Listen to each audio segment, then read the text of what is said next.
Hello दोस्तों, आप सबका हमारे YouTube चैनल क्रिएटिव स्पॉट में हार्दिक स्वागत है। दोस्तों, क्या आपको पता है कि हमारे पूरे प्लेनेट अर्थ में सबसे ज़्यादा ड्राइएस्ट कॉन्टिनेंट कौन सा है? और क्या आपको पता है कि हमारे पूरे ब्रह्मांड में ऐसी कौन सी जगह है जहाँ पर डायमंड रेन होती है, यानी कि जहाँ पर हीरे की वर्षा होती है? अगर नहीं तो कोई बात नहीं, आप इस वीडियो को एंड तक ज़रूर देखना, क्योंकि इस वीडियो में हमने आपके साथ कुछ ऐसे फैक्ट्स शेयर किए हैं जिनको जानकर आप बहुत हैरान रह जाएंगे। So without wasting too much time, let's start the video. Fact number 1। दोस्तों, आप सभी को पता है कि हर एक देश का अपना अपना एक नेशनल एनिमल होता है। ठीक वैसे ही स्कॉटलैंड भी एक देश है और उस देश का भी अपना एक नेशनल एनिमल है। लेकिन उस देश का जो नेशनल एनिमल है उसका नाम आपको थोड़ा हैरान कर सकता है, क्योंकि उस देश के नेशनल एनिमल का नाम है यूनिकॉर्न। मुझे पता है आप में से काफ़ी लोग सोच रहे होंगे ये कौन सा एनिमल है, इसके बारे में तो मैंने कभी नहीं सुना। सुना भी कैसे होगा, क्योंकि ये एनिमल रियलिटी में इस होल यूनिवर्स में एग्जिस्ट ही नहीं करता। जब ये एग्जिस्ट नहीं करेगा तब इसके बारे में आपको कैसे पता चलेगा? हालांकि इस जानवर का नाम काल्पनिक कथाओं में बहुत अच्छे से वर्णन किया है। यार, इस पर तो मैं एक ही चीज़ सोचता हूँ कि मतलब कुछ भी यार, किसी को भी ये स्कॉटलैंड वाले अपना नेशनल एनिमल बना लेते हैं। यार, थोड़ा सोच समझ कर बनानी चाहिए ये सब चीज़ें, मतलब कुछ भी। So whatever it is, now move to our next fact. Fact number 2। क्या आपको पता है चाइना में गीस पक्षियों को भी मिलिट्री ट्रेनिंग दी जाती है ताकि वह जंग के वक्त उनके काम आए। चाइनीज़ वालों ने भी अब पक्षियों को भी नहीं बख्शा। यार, मतलब क्या होगा चाइना का, मुझे समझ नहीं आ रहा है। Whatever it is, move to our next fact. Fact number 3। क्या आपको पता है कि हमारी धरती से रात के समय सबसे ज़्यादा चमकने वाला तारा कौन सा है? ज़रा दिमाग पर जोर डालिए। नहीं पता भाई, कोई बात नहीं। तो वो है सीरस। वह चमकीला केवल धरती से ही नहीं है, बल्कि पूरी यूनिवर्स में सबसे ज़्यादा चमकीला तारा वही है। Fact number 4। क्या आप जानते हैं आजकल इंसानों में एक एक्स्ट्रा हड्डी पाई जा रही है, और वो भी उनके घुटनों में। और इसके केसेस लगातार बढ़ते ही जा रहे हैं। लेकिन ये कोई बुरी बात तो नहीं है, क्योंकि इससे लोगों को बिल्कुल भी चोट नहीं पहुंच रही है। और उल्टा मुझे ऐसा लग रहा है कि आने वाले समय में ऐसा हो सकता है कि इंसानों के पास 206 नहीं बल्कि 207 हड्डियां हो जाएं, यानी कि एक हड्डी उनकी घुटनों के एरिया में बढ़ जाए, जो कि बहुत कूल फैक्ट है। क्या आप जानते हैं सिर्फ गीस को ही जंग में इस्तेमाल नहीं किया जाता है, बल्कि पिछले कुछ सालों से बहुत सी कंट्रीज़ डॉल्फिन्स को भी अब जंग की तैयारियों में शामिल करने लगी है, क्योंकि उन्हें ऐसा लगता है कि अगर वो उन्हें अपनी मिलिट्री आर्मी में ऐड कर लेंगे तो फिर उनकी आर्मी बहुत स्ट्रांग बन जाएगी, जो कि मेरे हिसाब से बहुत गलत बात है। क्योंकि हर एक लिविंग ऑर्गेनिज्म का अपना ही जीने का हक है, और किसी के पास इतने राइट्स नहीं है जो कि उसके जीने के हक को छीन ले। बस तेरा मुझे एक चीज़ का बहुत डर लग रहा है कि इन बेचारे जानवरों का धरती में भविष्य में क्या हाल होने वाला है। अगर हाल अच्छा हुआ तो फिर धरती भी अच्छी रहेगी, और अगर हालत उनकी ख़राब हुई तो इस पूरे पृथ्वी की भी हालत थोड़ी उजड़ सकती है।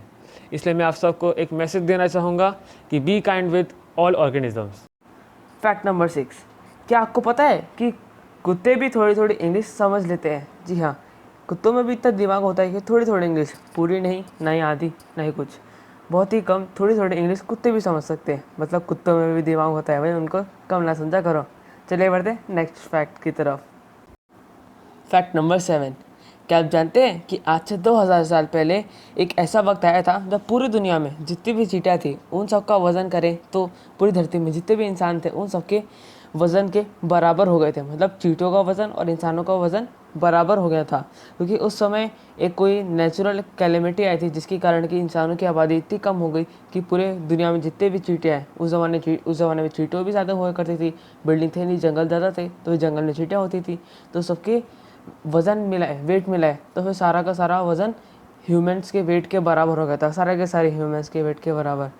मतलब उस समय सोचिए कितने कम इंसान और कितनी ज़्यादा चींटियाँ रही होंगी। है ना बढ़िया अमेजिंग बात। तो अगर आपको ये फैक्ट अच्छा लगा तो वीडियो को लाइक कीजिए और चैनल को सब्सक्राइब कीजिए और बाजू वाला बेल आइकन भी दबा दीजिएगा। चलते बढ़ते हैं नेक्स्ट फैक्ट की तरफ। Fact number 8। क्या आपको पता है कभी कभार जब बवंडर आता है तो वो नदी, नालों या तालाबों के ऊपर से चले जाता है। तो जब वो उधर से जाता है तो कभी कभार वो वहाँ का पानी और उसके साथ उसकी पानी की मछलियाँ उनको भी अपने साथ हवा में उड़ा लेता है और उनको दूर फेंक देता है। तो इससे ऐसा प्रतीत होता है जैसे कि बारिश हो रही हो, लेकिन बारिश नॉर्मल पानी की ही नहीं, उसके साथ मछलियों की भी बारिश होती है। हाँ, ऐसा बहुत जगह देखने को मिला है, बहुत जगह देखने को मिलता है जिधर भी टोर्नेडो आते हैं। आप समझिए कि कैसा दृश्य रहा होगा। आप घर के बाहर निकले, आपने देखा बारिश हो रही है, लेकिन वो पानी की नहीं, मछलियों की हो रही होंगी। उसे आप कितने अचंभे में पड़ जाएंगे, है ना बड़ा अमेजिंग बात। चलिए चलते हैं अपने नेक्स्ट फैक्ट की तरफ। Fact number 9। आप सभी को तो पता ही होगा कि नेपोलियन फ्रांस की एक बहुत मशहूर राजा थे। उनसे टक्कर लेने के लिए उनकी दुश्मनी सेना 100 से अधिक बार सोचती थी। एक बार जब नेपोलियन किसी राज्य को हराकर अपने राज्य वापस लौट रहे थे, तब उन्होंने निश्चय लिया, क्योंकि उनका राज्य काफ़ी दूर था, एक दिन और लग जाता और उस समय काफ़ी रात हो गई थी, तो उन्होंने निश्चय लिया कि उस रात के लिए वो जिस जंगल से गुजर रहे थे उस जंगल में ही रुक जाएंगे। सारी तैयारियां स्टार्ट हो गई, सब कुछ शांति का माहौल था, लेकिन अचानक से हजारों खरगोशों की टोली आई और उस टोली ने नेपोलियन को उनकी सेना सहित उस जंगल से खदेड़ दिया। इस चीज़ से हमें यह शीर्षक मिलता है कि इस यूनिवर्स में चाहे कोई सी भी चीज़ हो, हमें उससे कभी छोटा नहीं समझना चाहिए, क्योंकि अगर वही चीज़ संगठित हो गई तो वह बड़ी से बड़ी चीज़ को ज़मीन पर गिराने पर ज़्यादा देर नहीं लगाती है। Fact number 10। सपोज करिए आप किसी फॉरेस्ट में गए हैं और वहाँ पर आपने at a time 1 hectare of land ले लिया, और आपने उस 1 हेक्टेयर का ऑफ लैंड ऐसा लिया कि उसमें जितने भी पेड़ उगे होंगे वो सारे नेचुरली उगे होंगे। तो अगर आपने उनका एकदम अच्छे से एनालिसिस किया तो आपको वहाँ पर मैक्सिमम 40 से 50 स्पीशीज़ के पेड़ दिख जाएंगे। लेकिन क्या आप मुझे बता सकते हैं कि ऐसी जगह पृथ्वी में कौन सी है जहाँ पर एक नहीं, 20 नहीं, 100 नहीं, 200 नहीं, बल्कि 750 से भी ज़्यादा स्पीशीज़ के आपको पेड़ मिल जाएंगी? अगर आपने अपना उत्तर अमेज़ॉन रेन फॉरेस्ट को सुना है तो बिल्कुल राइट है, क्योंकि वहाँ पर अगर आपने कोई सा भी 1 हेक्टेयर का लैंड लिया तो केवल उतने लैंड में आपको 750 से भी ज़्यादा स्पीशीज़ के आपको पेड़ मिल जाएंगे। यार इस फैक्ट पर 1 लाख तो बनता है यार, तो हिचकिचाओ मत यार, 1 लाख दे दो यार प्लीज़। Fact number 11। क्या आप जानते हैं कि हमारे पूरे प्लेनेट अर्थ में सबसे ज़्यादा ड्राइएस्ट कॉन्टिनेंट कौन सा है? ज़रा सोच कर देखिए। मुझे पता है आप में से बहुत लोग सोच रहे होंगे कि इसका तो आंसर बहुत आसान है, इसका आंसर होगा अफ्रीका, क्योंकि वहाँ पर बहुत सारे डेजर्ट पाए जाते हैं। लेकिन मैं आपको बता दूं कि आपका आंसर गलत है, क्योंकि सबसे ज़्यादा ड्राइएस्ट कॉन्टिनेंट और कोई नहीं, अपना एंटार्क्टिका है।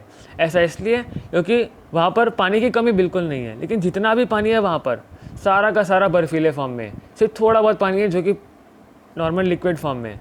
ऐसा हम लोग इसलिए कह सकते हैं क्योंकि वहाँ का टेम्परेचर इतना लो है कि अगर कोई सा भी अगर लिक्विड फॉर्म में अगर वहाँ पर पानी ज़्यादा टाइम तक रहा तो विद इन फ्यू आवर्स और few days it will become in its solid form. Therefore we can say that the water is present there but water is still not useful. तो चलिए अब बढ़ते हैं नेक्स्ट फैक्ट की तरफ। Fact number 12। क्या आपको पता है कि लाइटनिंग के दौरान जो बिजली आसमान से धरती पर जस्ट एक बार गिरती है, उतनी बिजली भारत के किसी छोटे टाउन को लगातार 1 साल के लिए बिजली प्रोवाइड कर सकती है, जो कि बहुत अमेजिंग फैक्ट है। क्योंकि इसके बारे में अगर हम लोग डीपली सोचेंगे तो हमें इसका बहुत पॉजिटिव रीज़न दिख जाएगा और इसका पॉजिटिव रिजल्ट भी हमें साफ तौर पर दिख जाएगा। Fact number 13। अगर मैं आपसे पूछूं कि इंसान की आयु कितनी रहती है तो आप आराम से बोल देंगे 100 साल। और मैं आपसे पूछूंगा कि जो एक्वेटिक एनिमल्स होते हैं, मतलब जो जीव पानी में रहते हैं, उनकी आयु कितनी होती है, जैसे शार्क्स, डॉल्फिन एट्सेट्रा, तो आप अभी सोच रहे होंगे उनकी भी आयु थोड़ी बहुत होती होंगी। लेकिन आपको पता है शार्क की एक ऐसी स्पीसी आती है जिसकी कि आयु होती है 500 वर्ष। जी हाँ, मतलब कि वो 5 सेंचुरी जीवित रह सकती है। और उन शार्क्स का नाम है ग्रीनलैंड शार्क। उनकी आयु 500 ईयर्स रहती है, मतलब कि वो 500 साल जी सकती है। मतलब आप इमेजिन कर सकते हैं कि आप 100 साल नहीं, 200 साल नहीं, 300 साल नहीं, पूरे 500 साल जी सकते हैं। है ना बड़े अमेजिंग बात, और वो भी शार्क्स। चलिए बढ़ते हैं नेक्स्ट फैक्ट की तरफ। Fact number 14। अब मैं आप सबसे एक छोटा सा क्वेश्चन पूछता हूँ कि आप में से किस किस के पास घर में एक हीरा है। अब मैं जानता हूँ कि इसका जवाब तो बहुत ही कम लोगों के पास होगा, क्योंकि सबके पास हीरा होता ही नहीं है। क्योंकि हीरा आखिरकार है ही इतना एक्सपेंसिव, है ही इतना ज़्यादा महंगा, और सब लोग तो रख नहीं सकते।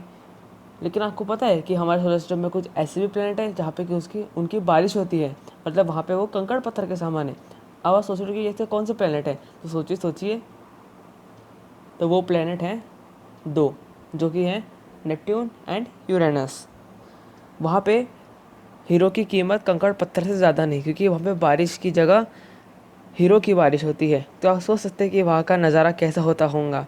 अब वहाँ मैं तो वहाँ पे खड़ा भी नहीं रह सकता, क्योंकि अगर हीरे गिरे तो फिर तो मेरी बैंड बज जाएगी उनके नीचे। चलिए चलते हैं नेक्स्ट फैक्ट की तरफ। Fact number 15। क्या आपको पता है कि हमारे पूरे प्लेनेट अर्थ में आज तक का इतिहास का सबसे ज़्यादा ठंडे दिन का टेम्परेचर कितना, कहाँ और कौन सी डेट को रिकॉर्ड हुआ था? ज़रा सोच कर देखिए। मुझे पता है बहुत डिफ़िकल्टी आ रही होगी, लेकिन चिंता ना कीजिए, क्योंकि मैं हूँ ना, मैं आपको इसका आंसर एकदम ईजिली दे दूँगा। तो सुन लीजिए आज, क्योंकि इसका आंसर बहुत चौंका देने वाला हो सकता है। ये जो चमत्कार था वो वॉस्टॉक नामक जगह, जो कि एंटार्क्टिका में स्थित है, अभी भी वहाँ पर हुआ था, और इसकी डेट थी 21 जुलाई 1983। और आपको पता है इसका टेम्परेचर कितना था? इसका टेम्परेचर था -20 डिग्री सेल्सियस नहीं, -40 डिग्री सेल्सियस नहीं, -80 डिग्री सेल्सियस नहीं, बल्कि इसका टेम्परेचर था -89.2 डिग्री सेल्सियस। अब मैं क्या ही बोलूँ यार इसके बारे में, क्योंकि बस मैं एक ही चीज़ सोच रहा हूँ, अगर मैं उस टाइम पर उसी जगह पर अगर प्रेजेंट होता तो फिर कुछ मिनटों में बर्फ़ के जैसा जम गया होता। तो यार इस फैक्ट पर 1 लाइक तो बनता है यार दोस्तों, क्योंकि आप सब हमारे इस वीडियो के साथ एंड तक बने हुए हो, इसलिए आज हम आप सबके लिए लाए हैं एक बोनस फैक्ट। दोस्तों, आप सभी को तो पता ही होगा कि हमारे इस पूरे प्लेनेट अर्थ में सबसे ज़्यादा लॉन्गेस्ट रिवर कौन सी है। उसका आसान सा आंसर है, वो है नाइल रिवर, इन हिंदी नील नदी। दोस्तों, लेकिन इस बार जो मैं आपको एक फैक्ट के बारे में बताने वाला हूँ ना, वो बहुत इंपॉर्टेंट है, क्योंकि नॉर्मली लोग ज़्यादातर लॉन्गेस्ट रिवर की बात करते हुए इस प्लेनेट अर्थ में, लेकिन आज जो मैं आपको बताऊंगा वो बात होगी shortest river present on the earth. वो जो रिवर है उसका नाम है नॉर्थ फॉर्क रो रिवर, जो कि एट प्रेजेंट मोंटाना यूएसए में स्थित है, इसलिए आप वहाँ पर विजिट भी कर सकते हो। लेकिन इसकी जो लेंथ है ना वो बहुत कम है। आप मानोगे नहीं कि रिवर है। अगर हम लोग बात करें एवरेज रिवर की लेंथ की, तो वो होती है लगभग 500 से 700 किलोमीटर के बीच में। लेकिन ये जो रिवर है ना वो 1 किलोमीटर लंबी भी नहीं है। आप लोग सोच रहे होगे कि ये 900 मीटर की होगी, नहीं वो भी नहीं है। आप लोग सोच रहे होगे लगभग 500 मीटर की तो हो सकती है, नहीं वो भी नहीं है। इस रिवर की लेंथ है सिर्फ और सिर्फ 59 फीट्स, यानी कि सिर्फ और सिर्फ 18 मीटर। अभी आप लोग सोच रहे होगे कि भाई ये कौन सी रिवर है। वही मैं भी सोच रहा था कि भाई यार ये फॉरेन में चल क्या रहा है यार। मतलब किसी भी एनिमल को अपना नेशनल एनिमल घोषित कर देते हैं, किसी भी पानी को रिवर मान लेते हैं। यार अगर ये रिवर इंडिया में होती ना तो पहली बात कोई इस रिवर को रिवर नहीं बोलता, क्योंकि इसकी लेंथ सिर्फ और सिर्फ 18 मीटर है। तो इससे अगर वहाँ के लोग कम से कम एक छोटा सा पॉइंट भी बोल देते ना तो भी मैं समझ जाता ठीक है यार। लेकिन anyway it is an most one of the most interesting fact in this video. Eight the and जाते जाते हम लोग आपसे एक पहेली पूछना चाहते हैं, which room doesn't have a door, यानी कि ऐसा कौन सा कमरा है जिसका एक भी दरवाज़ा नहीं है। अगर आपको इसका आंसर आता हो तो जल्द से जल्द इसका आंसर आप हमारे कमेंट बॉक्स में ज़रूर टाइप कर दें, और जिस भी व्यक्ति का सबसे पहले आंसर आएगा और वो भी राइट, तो हम लोग इसका नाम अगले वीडियो में ज़रूर फीचर करेंगे। एट द एंड दोस्तों, अगर आपको ये वाला वीडियो पसंद आया हो तो इसे लाइक किए बगैर मत जाना, इसे सब्सक्राइब भी ज़रूर कर देना, शेयर करना और बाजू वाला बेल आइकन दबा देना, जिससे क्या होगा हम लोग जो भी वीडियो अपलोड करेंगे यूट्यूब पे आपको जल्द से जल्द मिल जाएगी। At the end be safe, stay at home, and we will meet and in next video. Till that, goodbye. Fearless.